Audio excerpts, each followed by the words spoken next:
What is up, guys? Welcome to This Week in Wrestling, August the 22nd edition.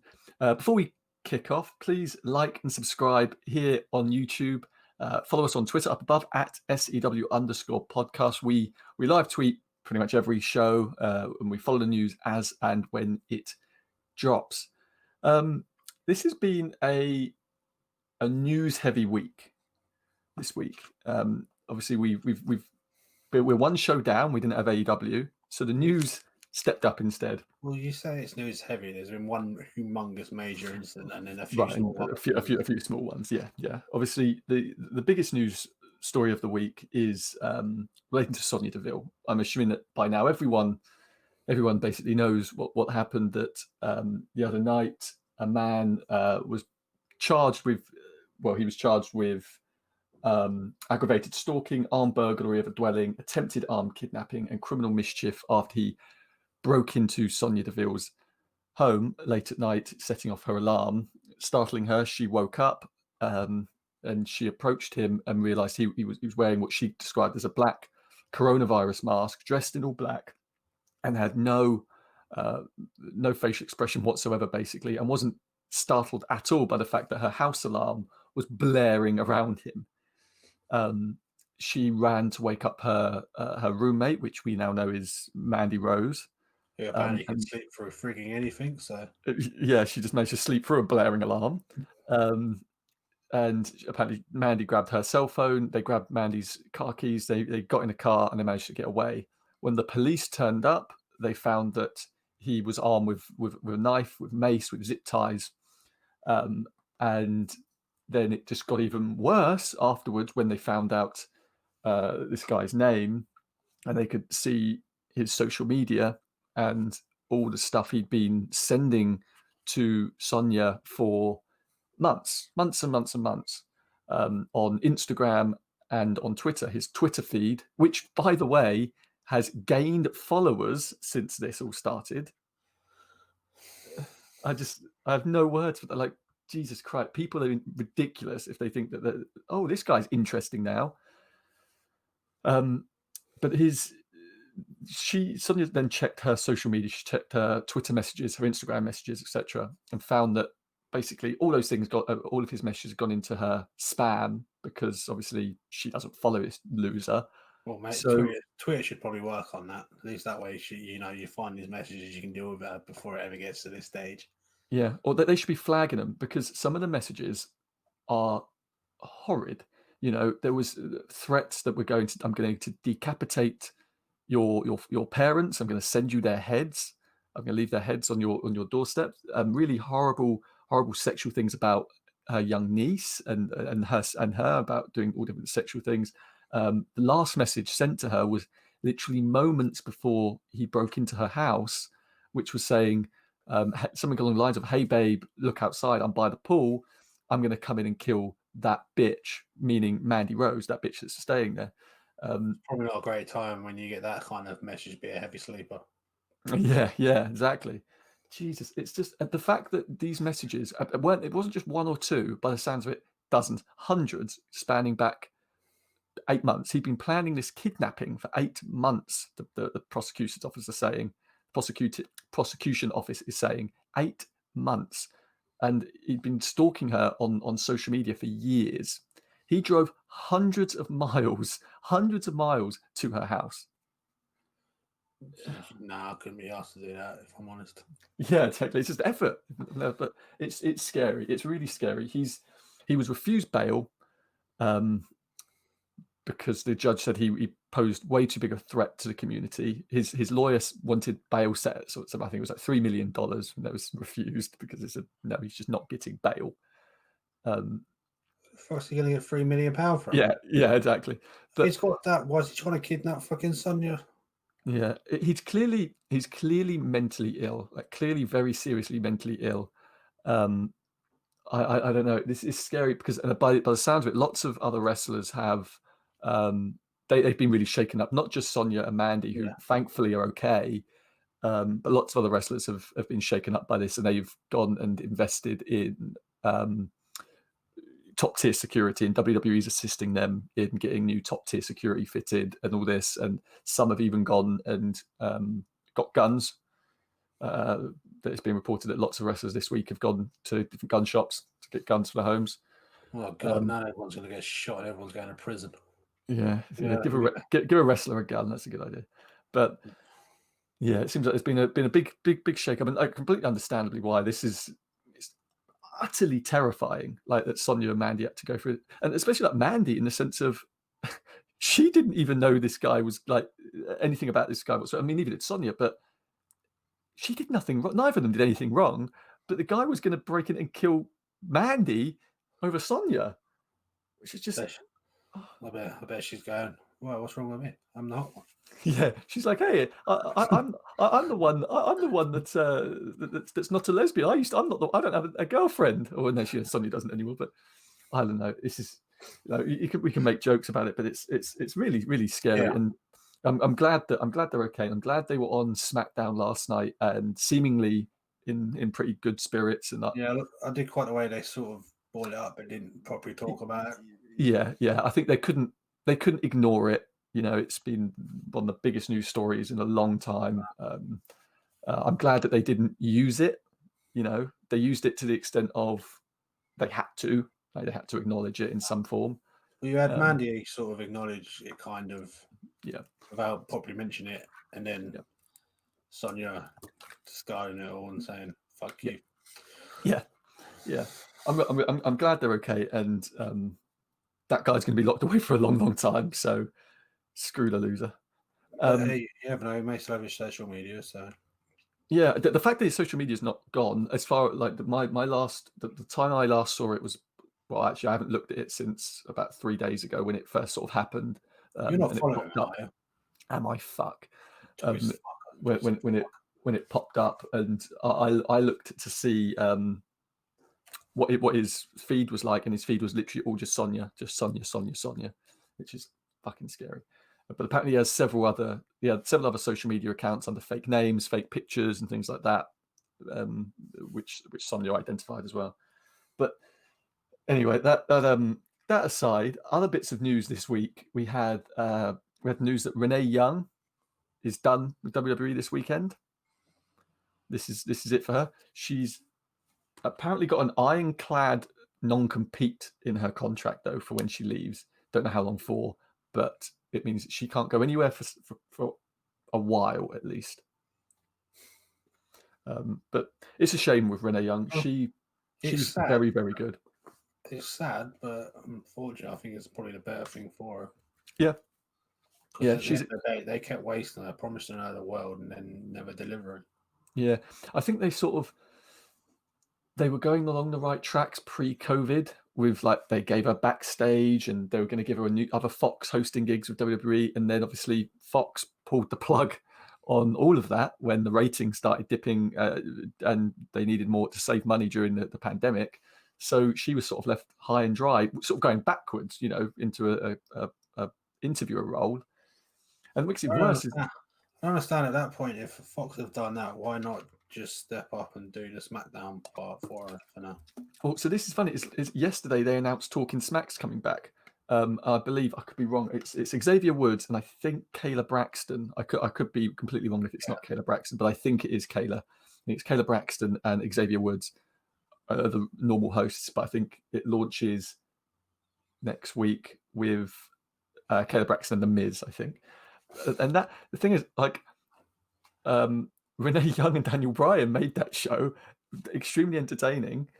Yeah, you're right. Like, the thing is, she's going to get offers from everywhere. ESPN is going to be all over her. Major hosting gigs. Yeah, because what I find funny is the fact that everyone jumps on it saying she's going to AEW. What the fuck, she's got to go there? Yeah, maybe she will. Maybe she'll go there. It's one day a week. Wednesdays. Maybe she will go and do that. I shouldn't imagine it's going to be her main gig. Not in a million years. Maybe she would, because then she gets to travel with her husband down there. They get to spend the day there. She gets to do a little bit, and then the rest of the time she actually goes and does a job outside of wrestling where she can be taken seriously.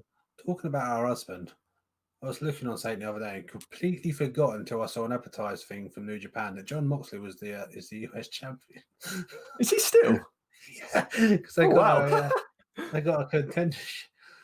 There's two people. There's like Finn Finley and someone else. Not Finley's son and Dave Finley getting ready to fight for the number one contendership against it. John Moxley's US title. That I completely forgot he was the US champion.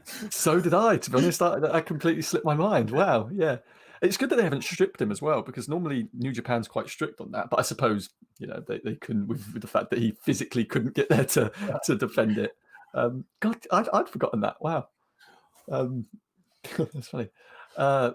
Yeah. So yeah, Renee Young's going to be missed. It's a shame, but you're right. You hit the nail on the head. They criminally underused her and misused her for a long time.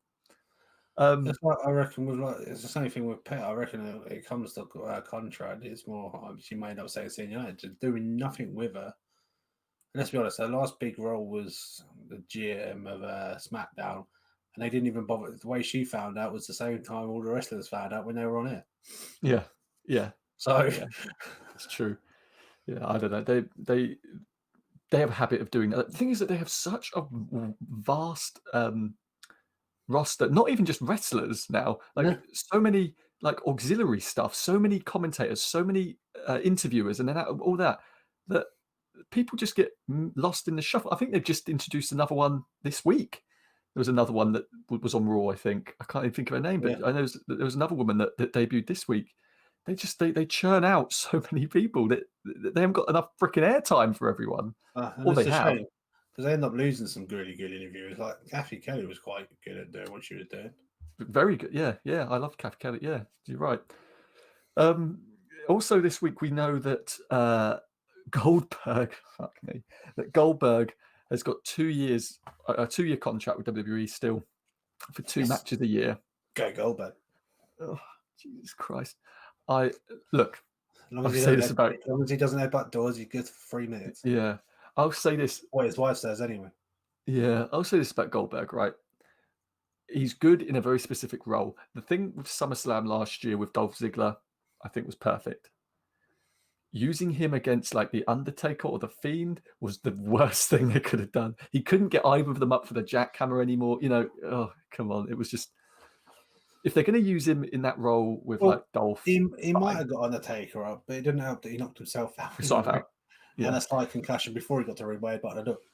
And then on top of that, he's been shitting all over Roman on social media on interviews recently. He may be working, probably not with Goldberg, but about Roman basically taking his ball and fucking off during the pandemic. Yeah, because that was a bad idea, weren't it? It clearly was, when freaking 300 people test positive or whatever, and Roman's at home going, "No, I think I made a smart move." What's the better is Roman at home that turned around and phoned Vince up and said, "Please resign him, because when I come back, I want to fight him." Kick his ass. Yeah.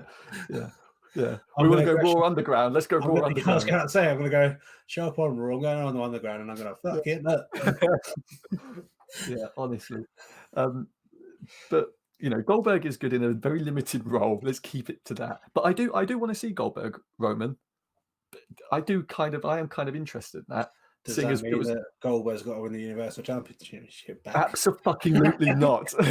No, that title was not needed for that damn match. God damn it. Anyway, this week we also found out that WWE have a residency, which we all now know is the ThunderDome. They have a residency at the Amway Center for 3 months, I believe, where they've spent $400,000 for the first 3 months with the option to extend, which everyone's describing as a steal. Getting a arena for that cheap for that long is a freaking steal. Feds at the moment, they're getting money, so yeah, exactly. The mayor of Orange County, I think, or wherever it was in Orlando, said they're employing people. There's people at the arena that haven't been employed for months, so WWE's actually helping the economy out by doing this, and all the businesses around it are very thankful for it. As long as they can carry on trying to still be smart about all the COVID thing with their own staff and things. Yeah, sounds as though they are. Sounds as though masks are mandatory for everyone. They're still testing everyone. They do temperature checks for everyone as well.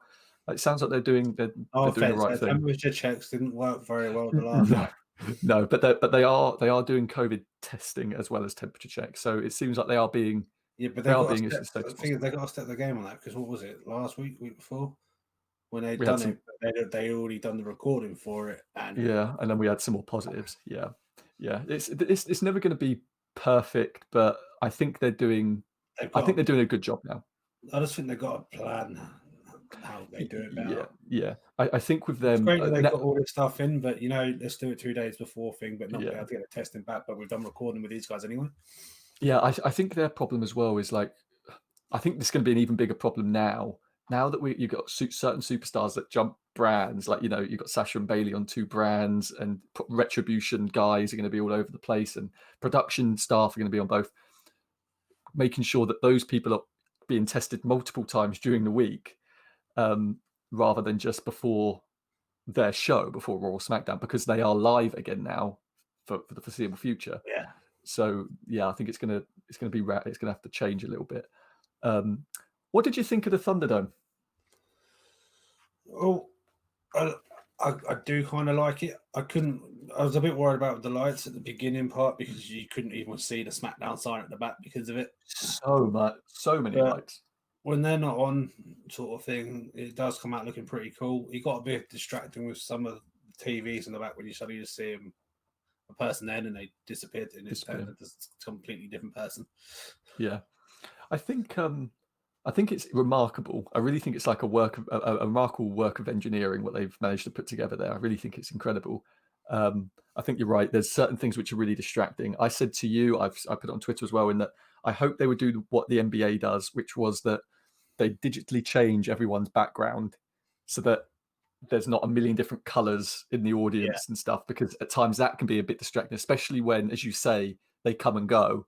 So when you suddenly get someone with a bright green background in the middle of the screen or whatever, it sort of it takes, just doesn't really take away from it, but you know what I mean. It just it doesn't look as sleek. But it's a work in progress. They'll probably change a bit of it. They've just got to do a bit more work on the can laughter. Yeah, it doesn't always match up with what's happening in the ring. It's not loud enough at times. It was never really loud at all. But you look at the bit with Jeff Hardy and AJ, nothing's really happening, but you just got it in this random cheery-ish, crappy thing in the background. Yeah. And I heard people making excuses for it. Like I know lots of people were shitting on the idea of canned noise anyway, which I've got no problem with. But I saw people making lots of excuses for it, like, oh, but they're live. Yeah, but football, like, or soccer, whatever, like British football's been live over here, and they've been adding in sound effects for like when goals have been scored, and they get it spot on. If there's a goal being scored, you suddenly hear cheers. So they're doing it live. So what's the, well, put a 30-second delay on the show, or a minute delay, like, and sit there and get it right. It's a work in progress. I think it looks impressive. Yeah, there's definitely room for things. It's just small details I think they need to work on. As you said, one, the background, canned laughter a bit more, maybe dial down the multiple hundred of thousands of lights they got flowing around, just so you can see certain details you got going on. And there were certain points, I knew this was coming. I knew it was coming. There were certain points in that opening segment. We'll get to SmackDown, but in the opening segment with Retribution, there was about 4 million camera cuts, because now they've got overhead cameras and this camera and that camera and that camera, and it was like, oh no, Kevin Dunn, please stop it. That's never going to change. That's their anything on that I didn't quite, because they were saying about having drones. Yeah, and I don't think they utilised them this week. Unless I missed something, I don't think they did. I don't really remember seeing drones. You can tell when you're on a drone shot. Yeah, I know they use like the long arm jig, with the panning camera up high. But I'm pretty sure that wasn't a drone. But I'm assuming some of that stuff is going to come at SummerSlam. I don't know. Why do you want to test on a fucking pay-per-view? Yeah, that's true. So whilst WWE is actually doing a bit of a smart thing in renting this arena, having virtual fans, trying to make atmosphere, AEW is going the other way, and they announced that they're going to have fans back. Obviously, they're running at 10% capacity, social distance, masks, all this. but they have all their tiers, other than their floor, all their tiers at Daly's Place open to a limited number of fans. Stupid. Yeah, and we already found one little issue straight away in that people were reselling the tickets. They were being sold in clusters. So if you're a party of 2 or a party of 4, you sit in a cluster away from everyone else, and then they're being resold on Ticketmaster individually. Obviously, Tony Khan issued a statement saying they're going to invalidate those tickets, which is good. But they shouldn't have the issue because there shouldn't be fans there. No. You know, it's an issue which they created. That's the thing I don't think they understand. Like, it wasn't an issue if you just didn't have fans in the damn building. I know generally they want to bring fans back, but what they've got going at the minute is kind of working quite well for them. Works fine. I mean, yeah, I get that fans have got to come back at some point, but it makes me nervous, especially in the state of Florida, where they're still getting thousands and thousands of positive cases every single day. You know, it's not as if they're in a country or in a state which isn't getting thousands of cases. They're getting thousands of cases, and all they're doing is, you know, temperature checks. Again, on the fans, at least. Obviously, the wrestlers will get proper COVID tested, but on the fans, just temperature checks. I don't know. It's a bit silly to me. Also, yesterday, a bit of fun news was there was something reported back in April by Sean Rossap of Fightful.com, where he reported that Rob Gronkowski was supposed to take that dive that we all saw at WrestleMania off the platform and be caught by all these wrestlers. And it was reported by Sean then that he was afraid of taking it, and Vince McMahon and producers were getting so pissed off that he was refusing to take it and he was too scared that 74-year-old Vince McMahon in a suit got up there and done it himself. At the time, not everyone, some people believed it because it's Vince, but lots of people, including some prominent reporters, dirt sheet writers, basically called it bullshit. And then what have we had this week? We had a video of the damn thing happening. 74-year-old Vince McMahon just taking the back bump like it's nothing. I love that. The funny part of all of that was watching him struggle trying to get over the back. Yeah, like it was too short. Like, oh Jesus Christ, getting like caught up there. Let's be honest, you're wearing a suit. It's not the most easy mobile thing to try and do to climb over thing. No, what makes it even better is like how he made Gronk look like a little bitch in the fact that he done it in the suit and he just went, but see. That was easy, and then Gronk was still like, oof, oof, oof, when he done it, and they said that he still. How much did he get paid for that gig? It was millions. He got fucking bumped, you bellend. Yeah, he signed a Obviously, he's now been let out of his deal because I assume that didn't go down well.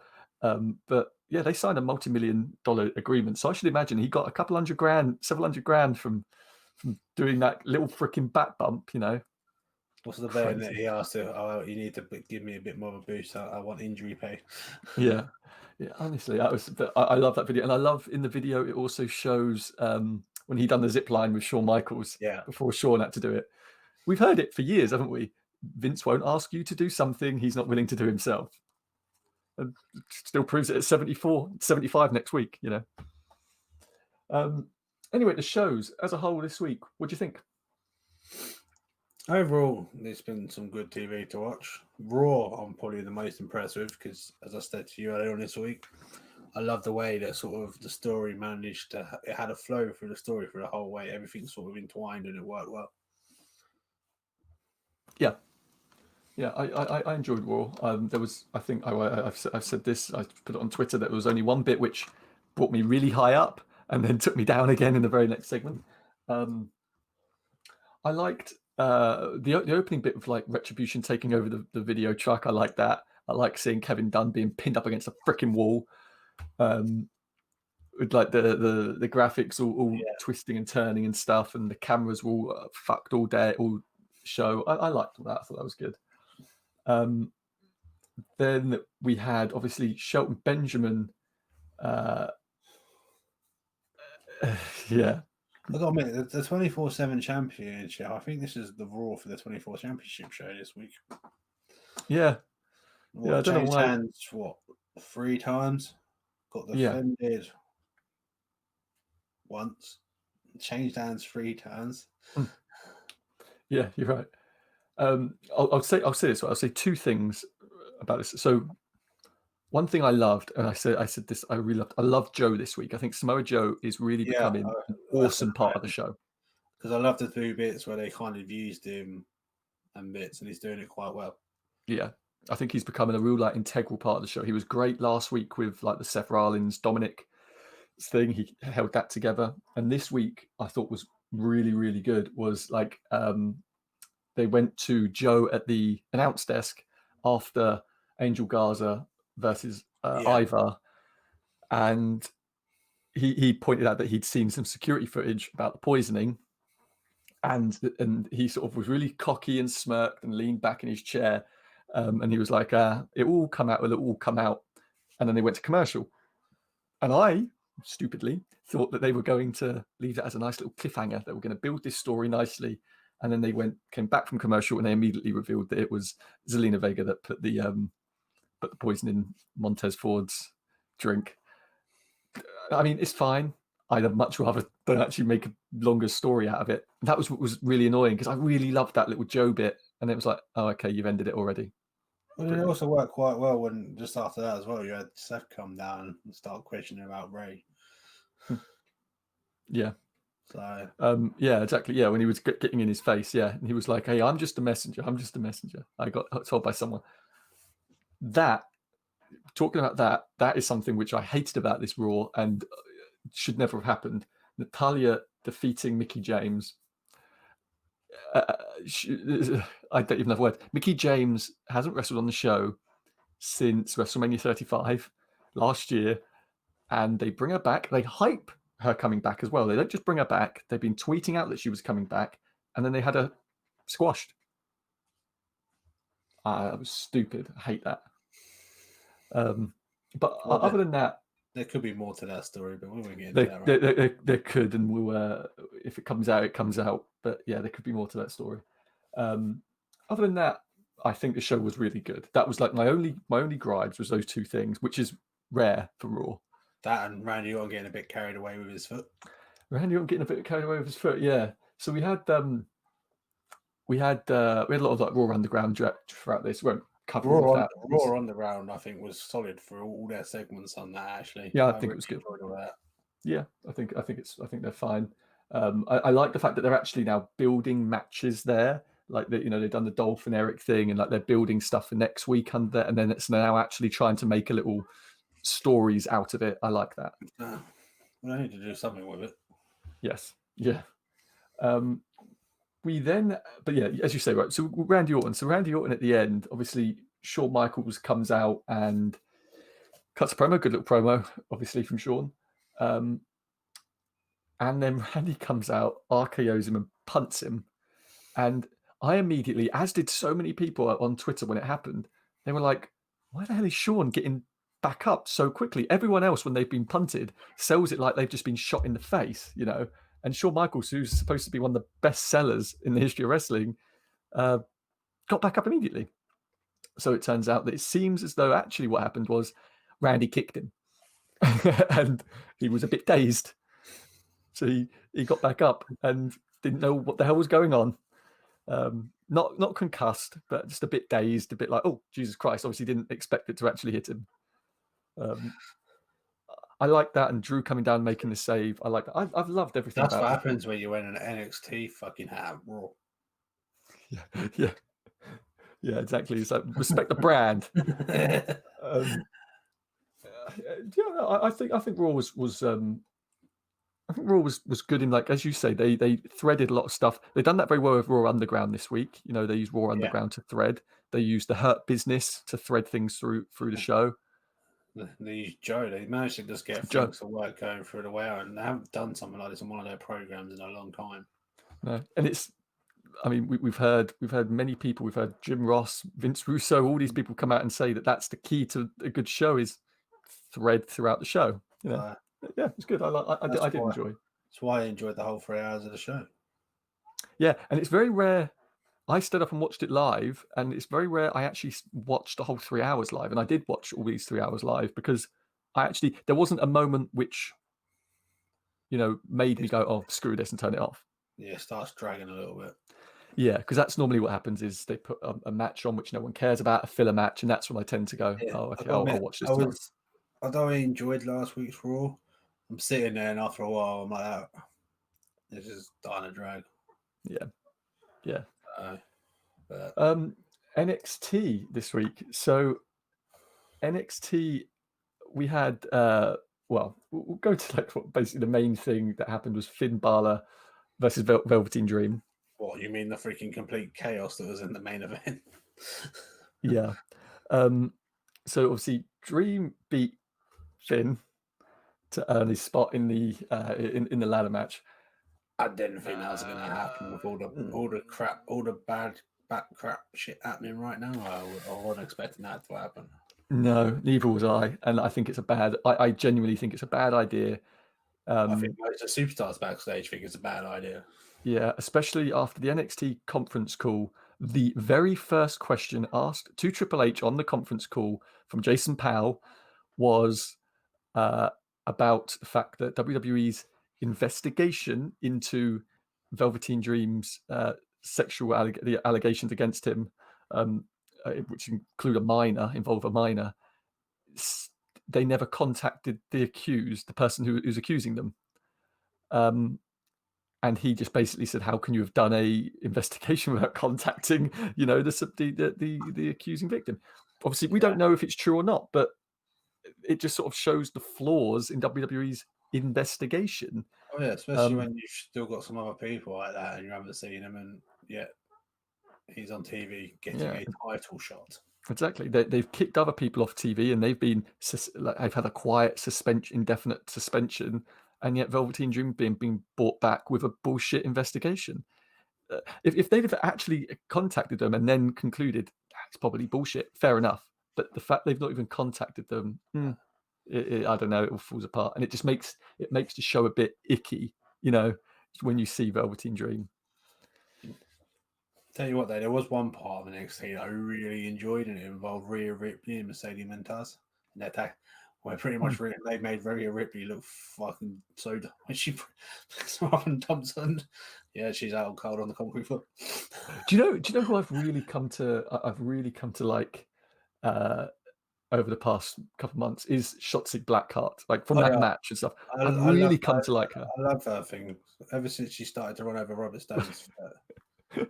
She's just mental and chaos, and I love her. And if she doesn't become women's champion on one of these brands soon, I'm going to lose my shit. Honestly, I think she's the exact sort of character which could resonate really well with like a major audience. Like on the only problem I get with her first name is when the commentators start mentioning her first name, they do it really quickly. It suddenly comes out saying like Chelsea. I'm like, what? Yeah, Shotzi Blackheart. Yeah, I love it. I did like that that match. I think the women in NXT are slowly outpacing the men. They're doing some incredible work over there. It's like the complete opposite to AEW, where they're actually giving them time. Well, no, AEW give the women time, but it's online. Oh, it's just on YouTube. Yeah, sorry. Yeah, you just can't get it on the television show. Yeah, forgot about that. No, they get like 4 minutes on TV. Yeah, and that's enough on a 2-hour long show. It's like Attitude Era all over again, Yeah, exactly. It's not like we haven't moved with the times and people actually want to see women wrestle now. Yeah, it's not like WWE managed to run a women's only pay-per-view, which was a resounding success. Oh, don't bring me that up, because every time that pisses me off with that tournament, because that tournament for AEW should have been a women's fucking... Yep, should have been a women's pay-per-view. But yes, instead that is tonight. The finals for that is tonight on AEW Dynamite on their Saturday show. So whilst we haven't seen any of the damn tournament on television, but we'll see it tonight. So they're going to give them 5 minutes, yeah? Yeah. You know they're going to go the other way and they're going to give them freaking 55 minutes to be like, look, guys, look, we gave them the whole show.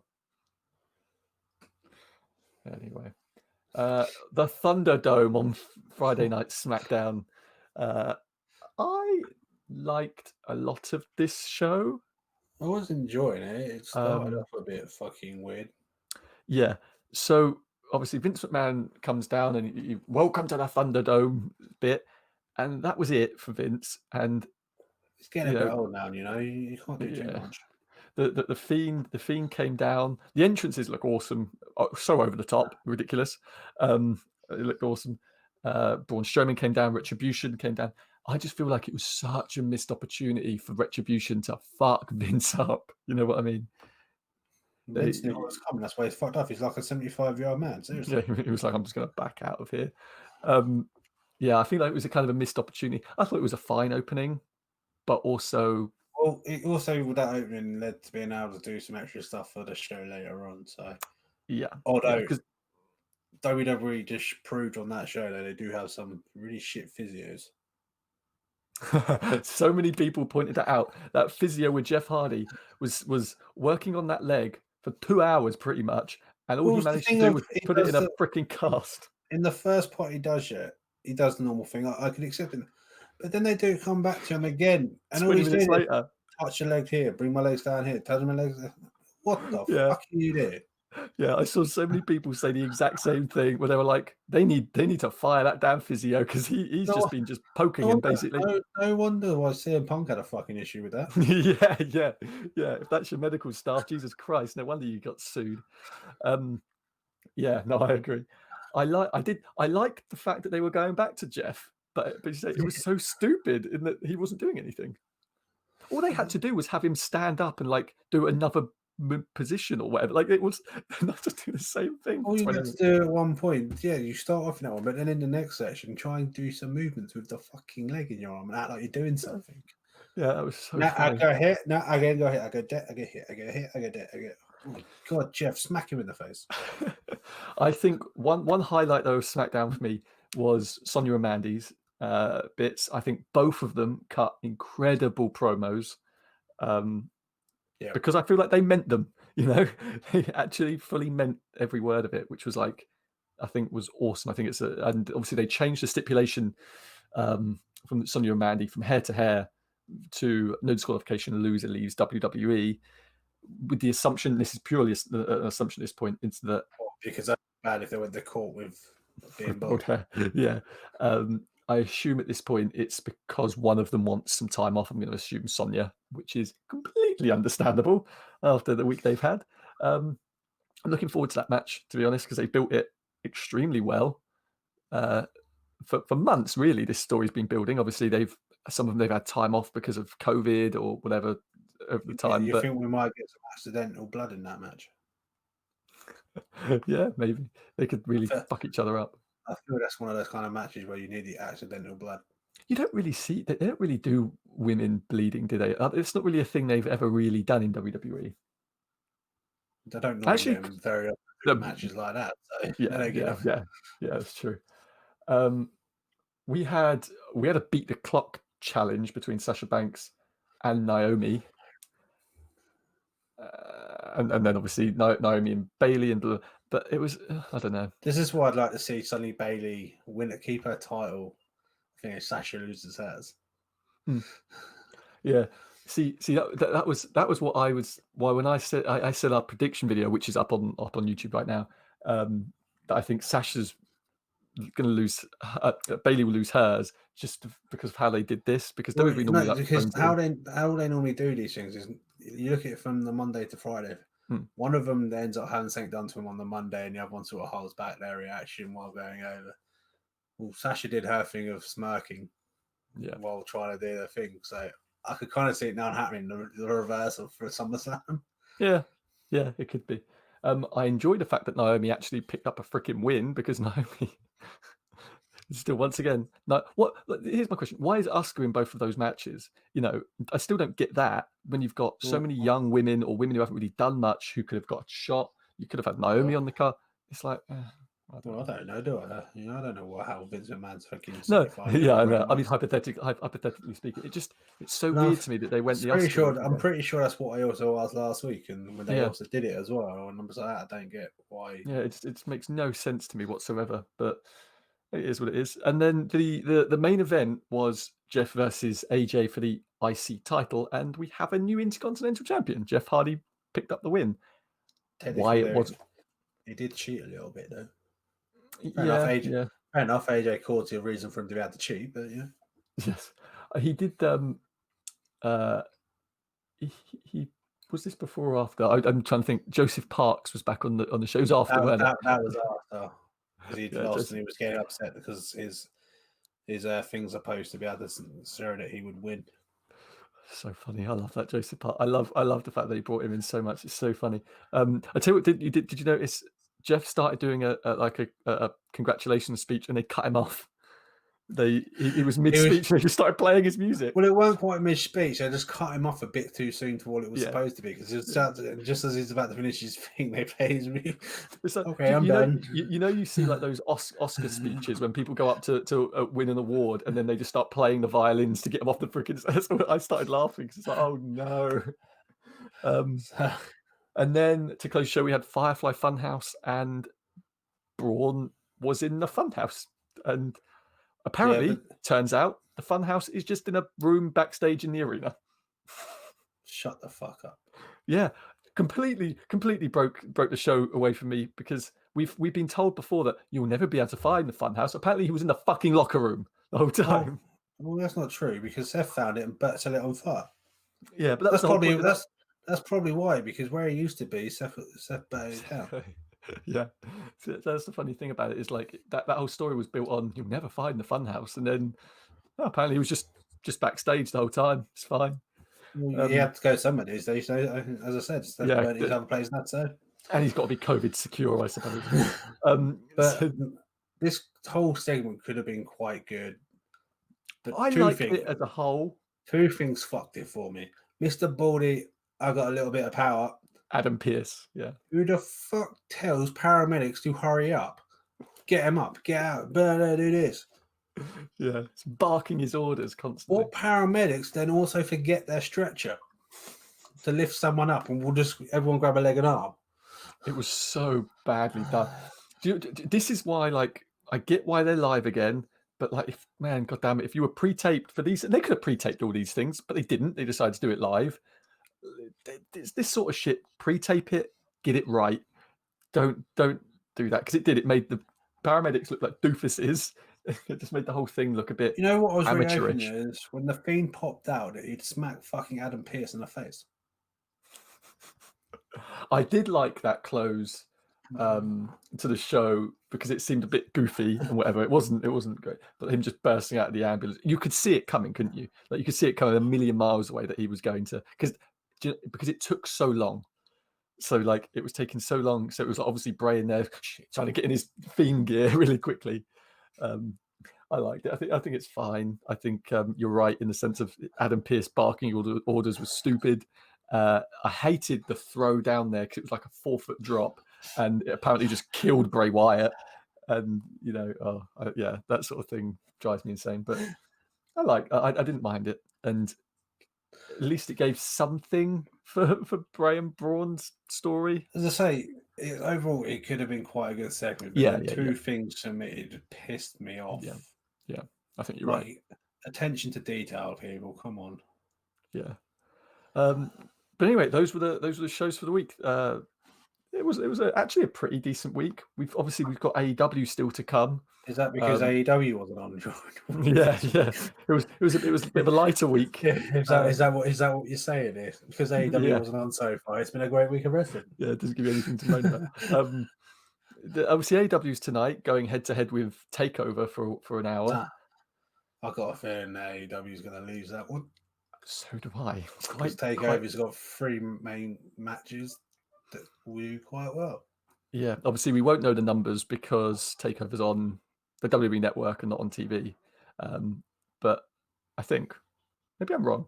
I think it's on the network. It must be on the network. Well, it's definitely going to be on the network. Yeah, because they don't show takeovers on pay-per-view, do they? On the USA Network. But no, don't for the American channels. Yeah, I don't think they do. So but they're going head to head with Takeover for 1 hour. They I think the last hour of AEW overlaps with the first hour of Takeover. So Cody's putting his title in the beginning, then, yeah. Oh yeah. You know they're putting Chris Jericho on right at the beginning as well, because they can't let Chris Jericho lose his demo. Then the tag team cards are going to be defended in the main event, then, yeah.